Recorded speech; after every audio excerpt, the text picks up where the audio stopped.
Bro, dengerin ini, gue bakal ngomong sesuatu yang mungkin bikin setengah internet marah, tapi seseorang harus ngucapinnya juga. Lu tahu apa yang gue lihat kalau gue lihat sekeliling? Pria. Pria sukses, pria tampan, pria pintar, duduk sendirian. Bukan berbulan-bulan, tapi bertahun-tahun. Dan sebelum lo mulai ngetik komentar marah, izinkan gue tanya satu hal.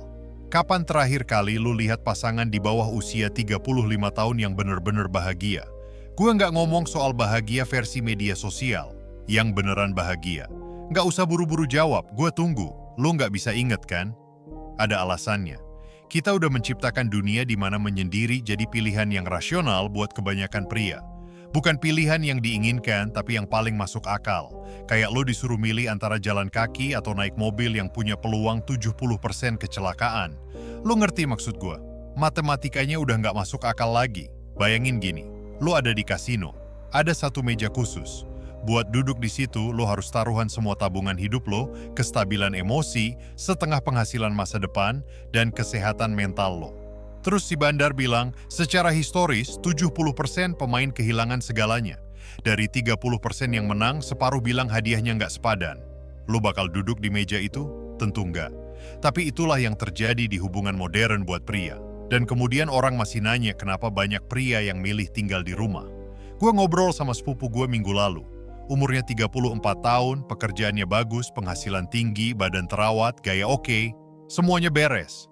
Tapi dia bilang, gue udah nggak pacaran 3 tahun. 3 tahun? Gue tanya kenapa?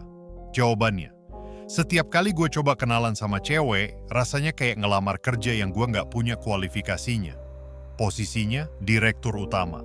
Syaratnya, minimal tinggi 185 cm, penghasilan di kalangan teratas, punya rumah sendiri, bisa ngomong beberapa bahasa, lucu kayak pelawak, badan kayak atlet, dan harus selalu siap secara emosional kayak psikolog.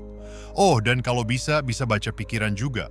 Masalahnya nggak ada yang mau ngaku, tapi banyak perempuan udah menempatkan diri di luar jangkauan pasar.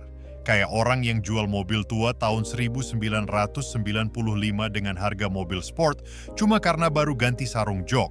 Mereka udah nyampur antara nilai diri dan tuntutan. Dan waktu nggak ada yang mau beli, bukannya menyesuaikan harga, mereka malah nyalahin pembeli karena dianggap pelit. Gue inget waktu umur 22 tahun gue ketemu cewek di kedai kopi. Dia kerja di toko pakaian, tinggal bareng 3 teman sekamar, dan mungkin punya 3 juta rupiah di rekeningnya. Tapi daftar syarat kencannya? Gila. Cowoknya harus punya rumah sendiri, mobil bagus, bisa liburan rutin ke luar negeri, dan punya cukup waktu buat selalu nemenin dia. Gue tanya, apa yang kamu bawa buat imbangin semua itu? Dia liatin gue kayak gue baru aja minta dia ngerjain soal fisika kuantum. Dia bilang, aku hadiahnya. Hadiahnya untuk apa? Ikut berpartisipasi? Bro, dengerin ini, gue bakal ngomong sesuatu yang mungkin bikin setengah internet marah, tapi seseorang harus ngucapinnya juga. Lu tahu apa yang gue lihat kalau gue lihat sekeliling? Pria. Pria sukses, pria tampan, pria pintar, duduk sendirian. Bukan berbulan-bulan, tapi bertahun-tahun. Dan sebelum lo mulai ngetik komentar marah, izinkan gue tanya satu hal. Kapan terakhir kali lu lihat pasangan di bawah usia 35 tahun yang bener-bener bahagia? Gue nggak ngomong soal bahagia versi media sosial. Yang beneran bahagia. Nggak usah buru-buru jawab, gue tunggu. Lo nggak bisa inget kan? Ada alasannya. Kita udah menciptakan dunia di mana menyendiri jadi pilihan yang rasional buat kebanyakan pria. Bukan pilihan yang diinginkan, tapi yang paling masuk akal. Kayak lo disuruh milih antara jalan kaki atau naik mobil yang punya peluang 70% kecelakaan. Lo ngerti maksud gue? Matematikanya udah nggak masuk akal lagi. Bayangin gini, lo ada di kasino. Ada satu meja khusus. Buat duduk di situ, lo harus taruhan semua tabungan hidup lo, kestabilan emosi, setengah penghasilan masa depan, dan kesehatan mental lo. Terus si Bandar bilang, secara historis, 70% pemain kehilangan segalanya. Dari 30% yang menang, separuh bilang hadiahnya nggak sepadan. Lo bakal duduk di meja itu? Tentu nggak. Tapi itulah yang terjadi di hubungan modern buat pria. Dan kemudian orang masih nanya kenapa banyak pria yang milih tinggal di rumah. Gue ngobrol sama sepupu gue minggu lalu. Umurnya 34 tahun, pekerjaannya bagus, penghasilan tinggi, badan terawat, gaya oke, semuanya beres. Tapi dia bilang, gue udah nggak pacaran 3 tahun. 3 tahun? Gue tanya kenapa? Jawabannya, setiap kali gue coba kenalan sama cewek, rasanya kayak ngelamar kerja yang gue nggak punya kualifikasinya. Posisinya, direktur utama. Syaratnya, minimal tinggi 185 cm, penghasilan di kalangan teratas, punya rumah sendiri, bisa ngomong beberapa bahasa, lucu kayak pelawak, badan kayak atlet, dan harus selalu siap secara emosional kayak psikolog. Oh, dan kalau bisa baca pikiran juga. Masalahnya nggak ada yang mau ngaku, tapi banyak perempuan udah menempatkan diri di luar jangkauan pasar. Kayak orang yang jual mobil tua tahun 1995 dengan harga mobil sport cuma karena baru ganti sarung jok. Mereka udah nyampur antara nilai diri dan tuntutan. Dan waktu nggak ada yang mau beli, bukannya menyesuaikan harga, mereka malah nyalahin pembeli karena dianggap pelit. Gue inget waktu umur 22 tahun gue ketemu cewek di kedai kopi. Dia kerja di toko pakaian, tinggal bareng 3 teman sekamar, dan mungkin punya 3 juta rupiah di rekeningnya. Tapi daftar syarat kencannya? Gila. Cowoknya harus punya rumah sendiri, mobil bagus, bisa liburan rutin ke luar negeri, dan punya cukup waktu buat selalu nemenin dia. Gue tanya, apa yang kamu bawa buat imbangin semua itu? Dia liatin gue kayak gue baru aja minta dia ngerjain soal fisika kuantum. Dia bilang, aku hadiahnya. Hadiahnya untuk apa? Ikut berpartisipasi? Dan ini bukan kejadian langka, ini mentalitas yang sekarang gue lihat di mana-mana. Cewek yang nggak bisa masak minta cowok kayak koki pribadi. Cewek yang nggak pernah olahraga minta atlet. Cewek yang punya utang segunung minta jutawan. Delusinya udah begitu parah sampai jadi hal yang normal. Lu tahu apa yang terjadi kalau lu bikin permainan di mana cuma satu pihak yang bisa menang? Orang-orang berhenti main. Sesimpel itu, cowok nggak bodoh. Kita bisa ngitung untung rugi.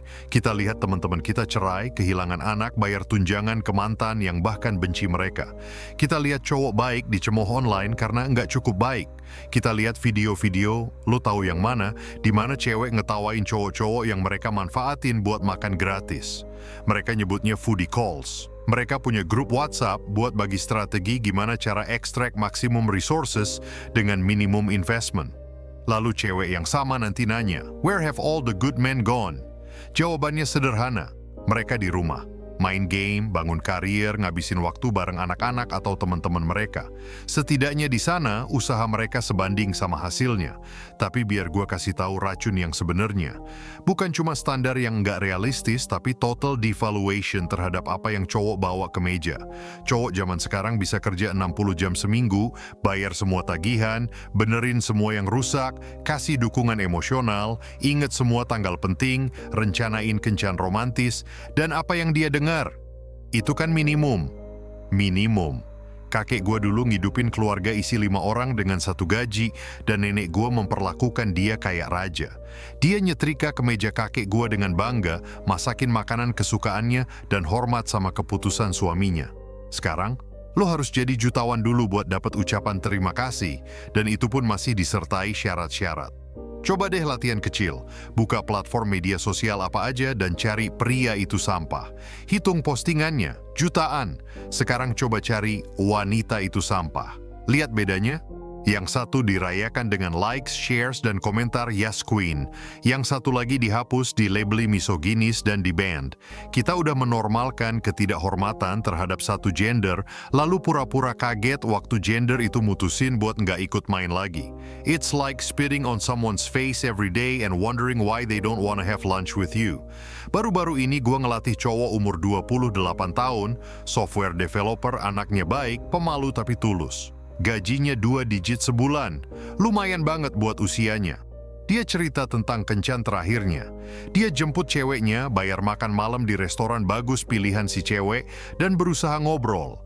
Tapi si cewek ngabisin seluruh waktu di HP-nya, posting story makanan, tag restoran, tapi nggak sekalipun nge-tag dia.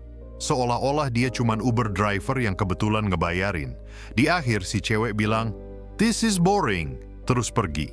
Nggak bilang makasih, nggak apa. Dia keluar 1,5 juta cuma buat jadi content assistant seseorang. Lu paham kan kenapa cowok-cowok mulai nyerah? Tapi tunggu, ini makin gila. Keesokan harinya cewek yang sama posting di Instagram, "Where have all the romantic men gone?" Disonansi kognitifnya luar biasa. Sekarang kita bahas soal housing issue. Ini penting. Lu tahu yang gila?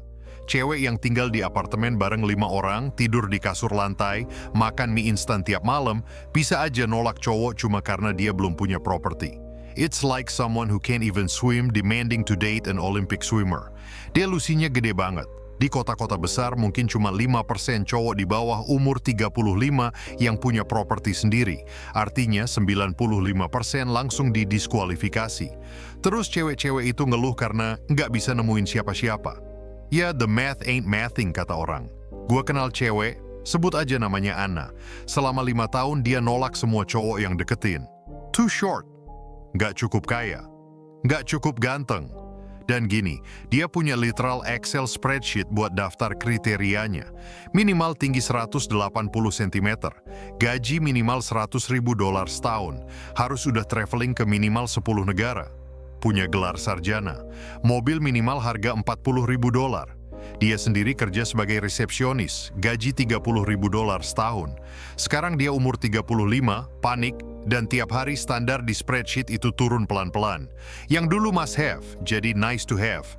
Yang dulu nice to have, sekarang opsional.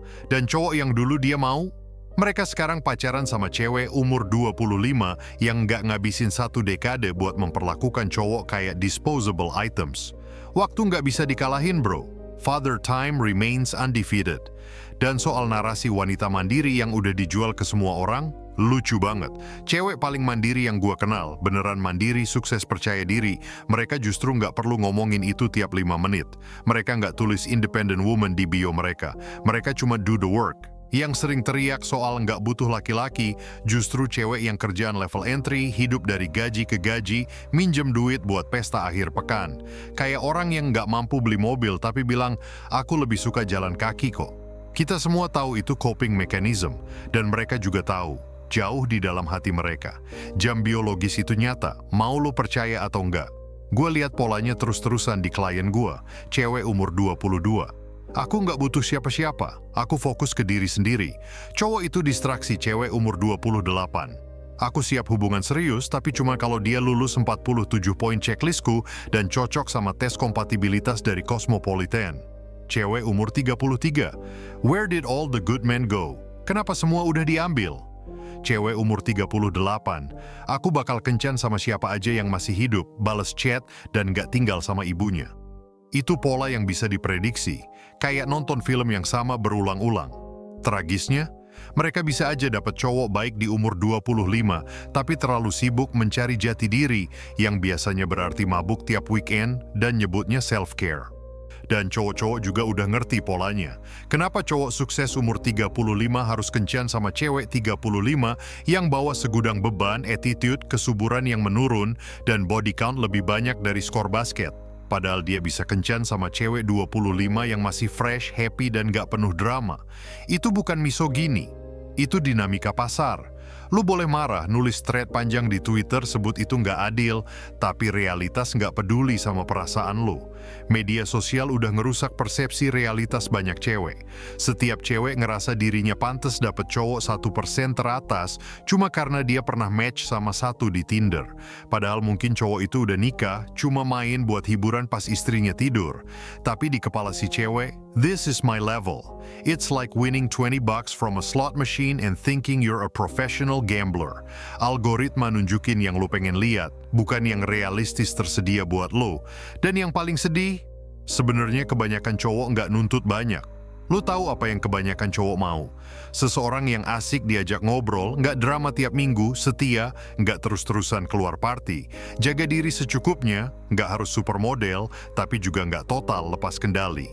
Dan beneran suka dia, bukan cuman apa yang bisa dia kasih. Itu aja. Bukan perawan, bukan ibu rumah tangga full time. Cuman manusia normal yang baik dan tahu balas budi. Tapi entah kenapa itu pun udah dianggap terlalu banyak. Yang ada malah cewek-cewek yang lihat hubungan kayak transaksi bisnis, di mana mereka CEO dan lo cuma intern nggak dibayar, yang berharap posisi tetap yang nggak pernah datang. Dan lo tahu apa? Taktik shaming udah nggak mempan lagi. Lu sebut cowok incel karena punya standar, dia bakal angkat bahu dan balik ke hobinya. Lu hina dia karena nggak mau ngedeketin cewek. Dia bakal bilang, thanks, saved me from rejection and false accusations.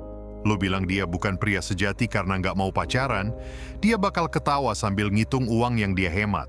Shaming doesn't work anymore. Karena cowok udah sadar, kesendirian itu bukan hasil terburuk. Hasil terburuk adalah bersama seseorang yang nggak menghargai lu, sama orang yang lihat lu kayak ATM berjalan, atau yang terus bandingin lu sama mantannya, atau sama cowok random di Instagram. Gue inget satu momen sekitar 5 tahun lalu yang bener-bener ngebuka mata gue. Gue diundang ke pernikahan gede banget, mungkin biayanya $100.000. Lihat wajah pengantin cowoknya waktu upacara. Bukan bahagia, tapi kayak orang menyerah. Kayak tawanan perang yang dipaksa tanda tangan pengakuan. Dan pengantinnya, sepanjang resepsi ngeluh, bunganya salah warna, kuenya terlalu manis, DJ-nya salah versi lagu. Nggak sekalipun dia lihat suaminya dengan tatapan cinta, nggak sekalipun bilang makasih. 6 bulan kemudian, cerai. Dia simpen cincinnya, hadiahnya, dan foto bulan madunya buat Instagram. Cowoknya hancur, depresi, utang, dan orang masih nanya kenapa cowok takut komitmen. Kita nggak takut komitmen, kita takut komitmen sama orang yang salah, yang bisa ngancurin hidup lo dan pergi sambil bawa separuhnya. Yang menarik, cowok-cowok sekarang justru berkembang setelah mereka berhenti main di pasar kencan modern. Mereka mulai olahraga, makan sehat, fokus ke karier, bangun bisnis kecil, beli rumah, main game bareng teman, jalan-jalan ke gunung. Mereka bahagia. Nggak drama, nggak stres, nggak insecure. Dan lu tahu apa yang terjadi? Cewek yang dulu nganggap mereka biasa aja tiba-tiba DM, "Hey, long time no see." Tapi saat itu udah terlambat. Cowok-cowok itu udah ngerti nilai waktu dan ketenangan mereka. Udah ngerti bahwa cinta yang tulus nggak lahir dari checklist, tapi dari rasa saling menghargai. Mereka udah berhenti ngejar orang yang bahkan nggak mau ngelihat mereka sebagai manusia, cuma sebagai peluang. Sekarang, ketika cewek-cewek itu bilang, cowok zaman sekarang nggak mau berusaha, jawabannya simple. We did. For decades. Kami udah berusaha keras banget, tapi usaha itu cuma dibalas ejekan, penolakan, dan eksploitasi. Sekarang giliran kami yang diem, fokus, dan jalan sendiri. Dan lucunya, dunia malah lebih tenang gitu. Cowok nggak berantem, nggak saling menjatuhkan, nggak sibuk pamer status. Sementara sebagian cewek terus cari jawaban. Kenapa semua cowok baik menghilang?